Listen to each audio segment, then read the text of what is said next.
नाज़िनवा खे अपडेट कंदा हलूं। अहम ख़बर आहे, काच में नए गाज तेज़ वेगरे तबाही मचाए छॾी आहे।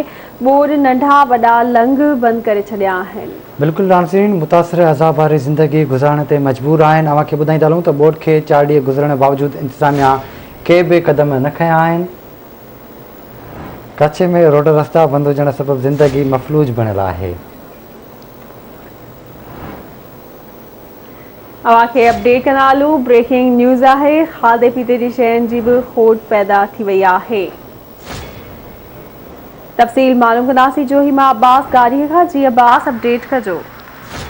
जी, असीं पंहिंजे नाज़रीन खे ॿुधाईंदा हलूं त गुज़िरियल 4 ॾींहंनि खां वठी काचे अंदरि जेका बोड वारी सूरत आहे, उन बोड वारी सूरत में हीअं ताईं जेके काचे जा रोड रस्ता आहिनि उहे मुकमल बंदि लॻा पिया आहिनि। उन्हनि ते को कमु था अञा जेके रोड बहालीअ जे लाइ के बि इंतिज़ामिया तहरुक न वठण सबबि जेके काचे अंदरि फाथल माण्हू आहिनि उते जेको खाद खुराक जी जेका आहे इंतिहाई जेका शदीद किलत पैदा थी वई आहे। जॾहिं त उते जेके माण्हू जेके बीमार मरीज़ आहिनि उते दवाऊं न हुजण सबबि उते दवाउनि जे करे बि जेके माण्हू आहिनि ओड़े पासे अचण लाइ रस्तो न हुजण करे जेको आहे सो उते जेके रस्ता पालण जेके ॾिनल आहिनि नए गाज जे सबबि जेके रोड रस्ता तबाह थिया आहिनि उन करे उहे माण्हू जो ही ताईं जेको नथा पहुची सघनि उहे माण्हू उते तड़पी रहिया आहिनि। इंतिज़ामिया तरफ़ां सिर्फ़ु एपी बंदि ते हा पंहिंजो दौरो करे हवा खाई ऐं वापसी एसी वारे बंगलनि ताईं जेको आहे सो आरामी आहिनि। हिते इंतिज़ाम जेको एपी बंदि जी आर डी पंजाब लॻल गारो आहे उहो बि उन खे तक़रीबन हींअर 40 कलाक गुज़रण जे बावजूदि अञा ताईं उहो बदिजी बि न सघियो आहे। जॾहिं त